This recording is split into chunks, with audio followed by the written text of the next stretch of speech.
Hey Guildwood, the Gilden Estate has agreed to join us on video for a tour of not only the Bickford house. We're going to see all the work that was put into restoring this place from when it was falling apart a couple of years ago. We'll also see the new addition, we'll see the kitchens, we'll see the basement, and maybe even a couple of ghosts.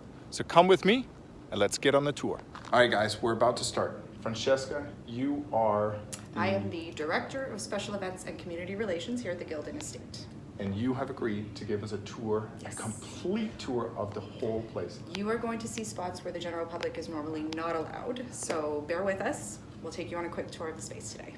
Thank you. I'm going to start off the tour with the Bickford house. As most of you know, this is the original structure that was here at Guildwood. We are on the top floor at this point right now. What we've done with the top floor is we have redone it to house our offices. So not only do we have our sales team from the Guild here, but our head office for Dynamic is also here as well. We have about 22 full-time employees that are based out of this building. So this entire floor was restored and you put offices in here? This entire floor was restored and is now housing solely our offices. Right. But was this were there rooms here? There were rooms. There were overnight rooms here. I believe that's all that there was on the top floor. It's kind of like their living quarters up here. You'll see the staircase, which is one of the original portions from the house that was kept. The house being a heritage building, there are a lot of features, including the staircase, the railings and whatnot. The wood paneling that's along the side is all original as well. That's amazing. We're not going to go into the offices because we don't want to reveal too many company secrets, but you can look down the hall that way. We're going to sneak a peek down here and this way. And look, you can look outside from every single office in here. That is pretty cool. All right, let's go downstairs. All right, let's head down. All right, so now we are back on the main floor of the Bickford house. As you can see, we've got the bistro behind us, which we'll go and take a sneak peek at later on. But for now, I just wanted to point out some of the art features that we have on site. So you can see there, you've got the busts of Rosa and Spencer Clark, and you've got this wonderful marble portrait of the welcomers. These are all pieces that were donated to us and we arranged to have on site through the City of Toronto to bring some of the history of the Guild that's around back into the space. And you'll see, I'll point out some other art details that we have as well. Each piece of art does have a plaque beside it with a phone number that will give people information if they call in on that specific piece of art. We've noticed that. So is that something you set up? It is something I was involved in for sure. So I went to the city and I was able to go through the collection that they had of things that were stored at the Guild and pick out a few pieces, which was great because I got to go shopping basically for no money. And then we had our IT company that had set up separate phone lines with extensions for each piece. And it won't be my voice that you hear on those recordings. It is our IT department that gives the history of each piece of art.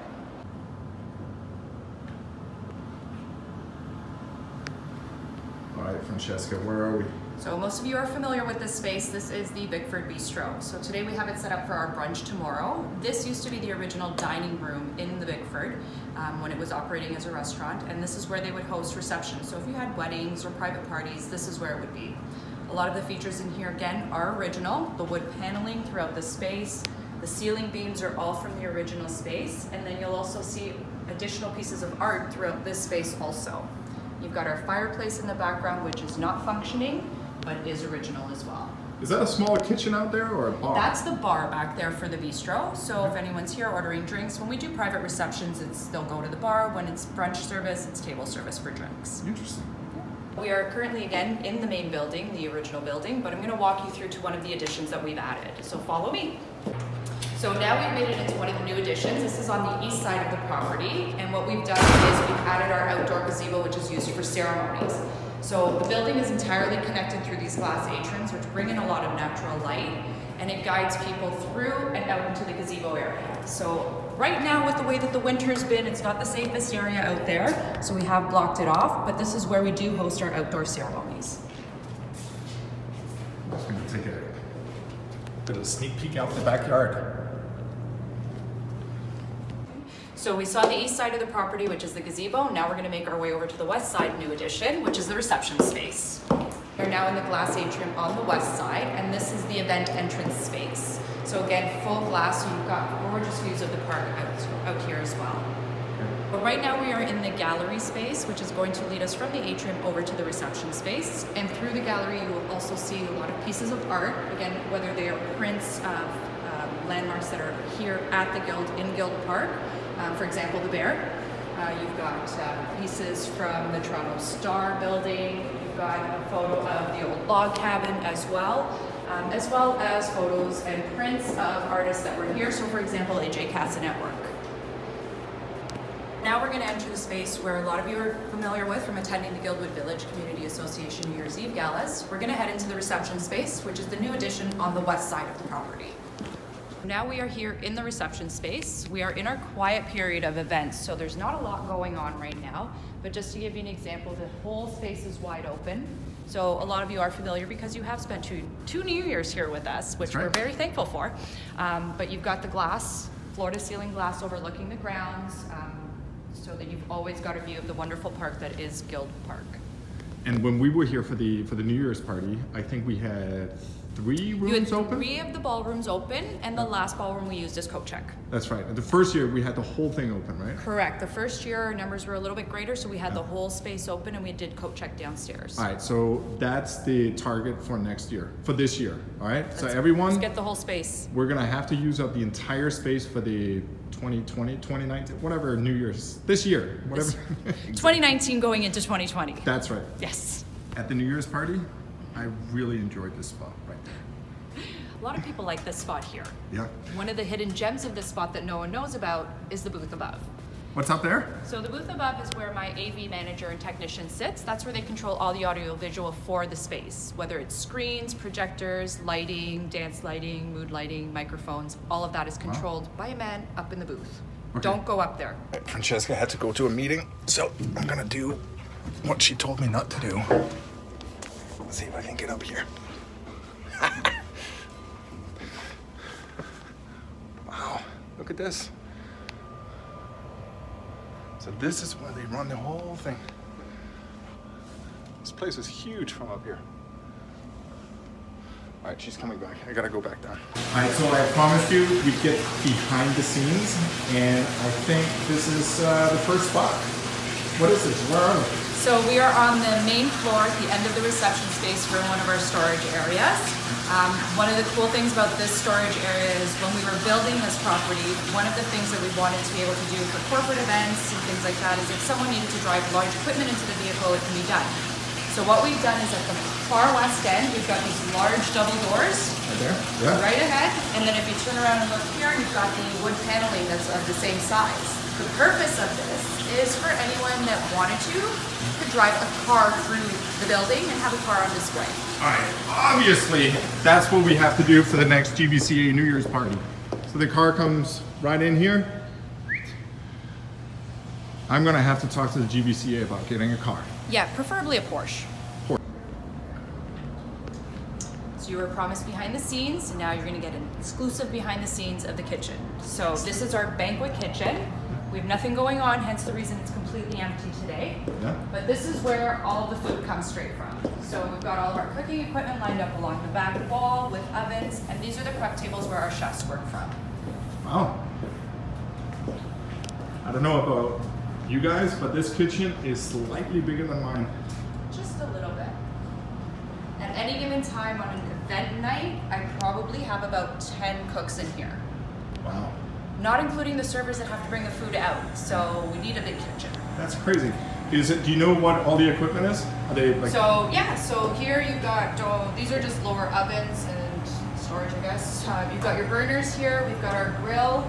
We've got our deep fryers, and then these are our babies. These are our rationale ovens. So we've got 3 in here. We've got 2 in another kitchen. These cook all of our plates. So these rationale ovens cook with steam. They can do 90 plates at once. So that is why the plates are hot. This is why the plates are hot when they're brought to your table, while you always see our servers holding the plates with napkins. Yep. It's also how we're able to serve so many meals quickly. That's incredible. 90 plates in one oven. Wow. I've been served those hot plates several times, and I check them every single time. And usually the waiters are right. Yes. What's over here in the corner? So So over here we have just some more kitchen equipment, some work being done right now, some cleaning happening. Yep. One of the deep fryers being cleaned. We have our tilt skillet. So this is where we make soups, sauces, or we braise our short ribs in there. We've got our pizza ovens just along the side as well. And then always hand washing stations throughout the kitchen. Are those Freezer and fridge. Okay. Those are just for the handheld things that they need. We're gonna go downstairs. You're gonna get another sneak peek at an area that no one sees, and you'll see where our big fridges are. Excellent. So all of that obviously is very cool stuff, but this right here has to be the most important machine in the entire building. It's the coffee maker. Make our way downstairs. Some of the space you may have seen. A lot of the space, it's gonna be a first time for you. So right now we're down in the basement. This is probably the only area you guys would have had the pleasure of seeing. Right. We have our coat check. Okay, so this is what we used for the first UVCA New Year's party. This is where we... Surprisingly empty even on a full day like today. Right. And then you've got your washrooms back here. So you've got your ladies' room on one side, men's room on the other. Okay, we don't have to go. We don't have to actually go there. Now we are going to go to one of the spots that you're never ever going to be able to see other than on camera with the public. Yes. So come on through. But I'll take you down to one of our prep kitchens and dry storage area. Wow. And keep in mind, we're not busy right now. And this Imagine when it's busy. So this is the off-season pantry? This is the off-season pantry. Wow. So come on through. Tons of racks of plates, equipment, a glass washer so that our glasses can be washed separately from our dishes. Wow. We walk through here. This whole wall is refrigerators. So everything back here is refrigeration. Yeah. And then That from that wall to over here? just to the end of this wall here, yeah, that's all refrigerator. And it goes deep. Wow. I'll show you a little peek.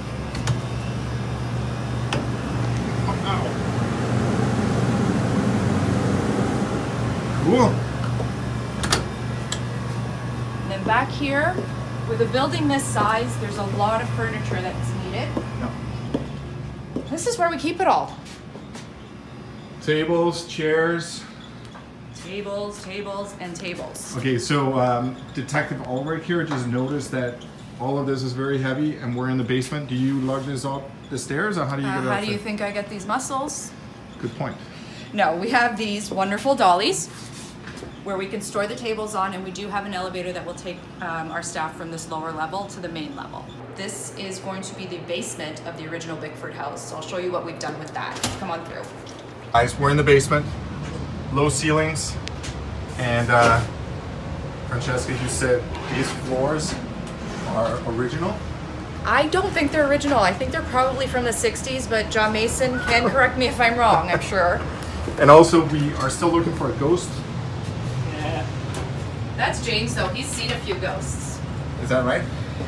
I've seen them, but He's experienced them. He's felt them. No one's actually seen them. in the bistro. So, like, for real? Yeah, we've all had ghost experiences. Doors are flung open where the locks are still Locked. Yes. So, maybe we should ask a ghost to come and open that door. There you go. Exactly. There we go. So just to give you guys some insight, I was trying to break into an office to get you guys another sneak peek, but I couldn't do it. Sorry. All right. So this is the original basement. So what we've had to do is we've had to convert it and make more offices down here. And this is where we put all the short people because of this. Is that what it is? So For the record, I am bending yes. down here.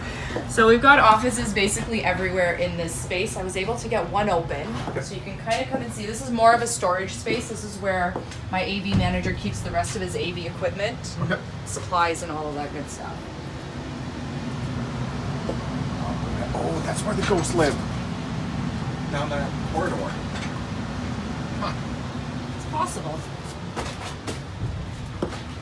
And then there are offices this way also, but the doors are locked. Cool. If you don't go through the main building, how do you get out from here? So to get out from here, there's a secret passageway. Yep. So this door here leads to a staircase. Oh, wow. which has an exit door at the top and then continues up to our offices. But does it go outside? There's a door on that first landing Yeah. that leads outside. Okay. There's no entrance point from there, but there's an exit. Okay. And then this leads us back to the new building. So I took you on a quick little tour of some spaces that you don't normally see that aren't open to the general public at all. You saw how we keep our tables, our chairs, our plates, and all of that. But this is the area that you are all welcome to come and enjoy. We do Sunday brunch every Sunday in the Bickford Bistro, reservation only. So please do call, make a reservation, and come and enjoy brunch in the community. Thank you so much for the tour. You're very welcome. This place obviously has deep meaning to most people in Guildwood. Absolutely. Even beyond Guildwood Village. The historical significance of this place goes way back, even past Second World War. But I think we need to invite John Mason, Absolutely. Friends of Guild Park.